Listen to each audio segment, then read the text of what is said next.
Sejumlah warga desa Binor, Kecamatan Paiton, Kabupaten Probolinggo mendatangi Kejaksaan Negeri Kabupaten Probolinggo di Kota Keraksaan Selasa 1 Maret 2022. Mereka datang untuk mempertanyakan tindak lanjut pelaporan kasus dugaan korupsi oleh mantan kadesnya Hostifawati. Sumrawi, salah seorang perwakilan warga Binor, mengatakan kalau laporan tersebut dilakukan oleh sebuah LSM pada Oktober 2021 lalu.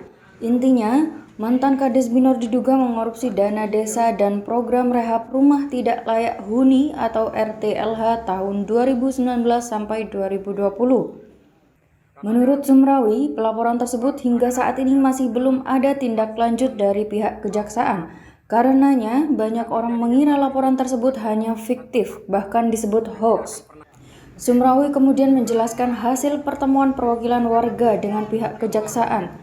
Menurut Sumrawi, kasus itu masih menunggu antrean karena ada banyak laporan yang masuk ke kejaksaan.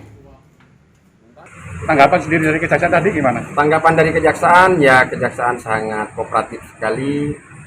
Terus kejaksaan akan siap melaksanakan dan sampai lama mulai dari bulan 10 tidak terlaksana sampai saat ini bukan karena ada sesuatu hal, tapi karenanya memang data laporan yang masuk itu terlalu banyak sehingga menunggu antrian. Hanya begitu saja. Sementara itu, Kasih Intelijen pada Kejari Kabupaten Probolinggo Yuni Priyono mengatakan pihaknya tetap akan melakukan telaah terlebih dahulu terhadap isi laporan kasus itu, terutama untuk mengetahui seberapa jauh kebenaran isi laporan tersebut. Tadi memang ada beberapa warga yang kesini, dia melaporkan mengenai indikasi dugaan mengenai adanya tindak pidana korupsi. Tetapi untuk itu maka kami akan telaah dulu seberapa jauh isi dari laporan itu mengenai kebenarannya laporan. Ya pada intinya memang benar tadi ada warga yang kesini melaporkan adanya dugaan tindak pidana korupsi. Sedangkan Hostifawati, mantan Kades Binor yang berhasil kembali terpilih dalam Pilkades serentak 17 Februari 2022, membantah tuduhan penggelapan dana desa dan dana program RTLH itu. Hostifawati menceritakan pada tahun 2019 pihaknya sudah menyelesaikan RTLH di 8 titik rumah dan sudah selesai semuanya. Lalu pada tahun 2020 dari pencairan dana desa tahap pertama, pihaknya sudah melakukan pembangunan tandon air, jamban dan pengadaan paving. Hanya program RTLH yang juga dianggarkan pada pencairan DD tahap 2 tidak bisa dilaksanakan.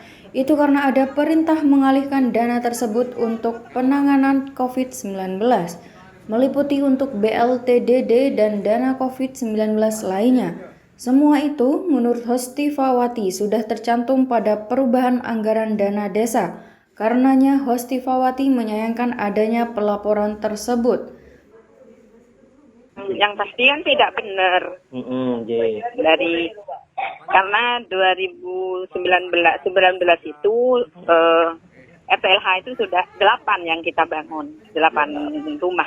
19 sudah selesai semua, baik itu fisik, semua sudah selesai. Kalau 2020 itu kita di tahap awal saja kita membangun tandon air, ya, terus sama jamban, siap, dan pemasangan paving. Oh siap. Itu. Untuk RTLH kita tidak bangun karena di bulan 3 kalau tidak salah, setelah sudah cair pertama saya langsung belanja. Setelah itu ada untuk BLTDD dan dana COVID-19. Akhirnya kita tidak membangun. Memang tidak ada. Kalau direncana memang ada, tapi akhirnya kita ada di APBDes perubahan, kita tidak membangun RTLH memang. Siap. Laporan Zainur Rifan, Tada Today TV.